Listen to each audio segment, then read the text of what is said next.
Welcome to LawPath's legal education videos. My name is Damon Murdoch and I've been a lawyer in Australia for over 10 years. Today we're talking about restraint of trade clauses. What are they? Are they enforceable? There's a myth that they're not enforceable, and there are occasions where they're not, but the court has been more lenient towards protecting employers when it's an employer-employee relationship more recently, and therefore if you're an employee and you have a restraint of trade clause, you definitely need to read it. Now, let's talk about what a restraint of trade clause is. It essentially says that you're restrained from working in a certain industry with a certain client in a particular manner post termination of your employment. When you look at that, the courts generally say, we're not going to stop somebody from living their livelihood. We want them to be able to live their livelihood. We're not going to stop them from being able to make an income elsewhere. But the courts also look and say, well, we want to protect the interests of the person who originally put that into the contract. And therefore, it's always going to be a case-by-case basis. But when lawyers draft these clauses, they do it in a way that is as binding as possible. And so there's three main elements that you look at when you do a restraint of trade clause. One is the breadth of how wide it's drafted. The other one is the geographical location, and the other one is the period of time.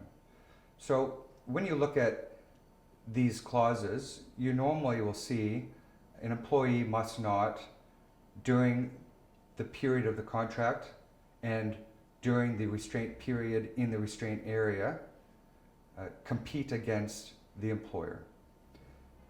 And then you'll see another clause that says, if for whatever reason,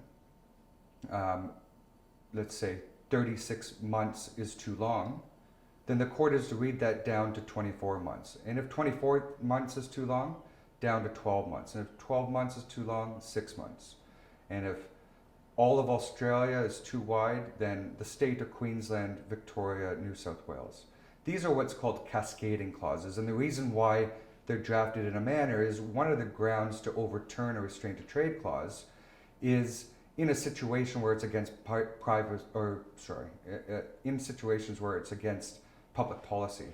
And against public policy is saying 36 months were too long, or all of Australia is too wide. And therefore you have a clause that can be read down by the court if necessary, if it's found that the longest and widest clause is not enforceable. One other thing that's really important when you draft and when you look at these restraint clauses is making sure you're not just simply saying the employee must not compete.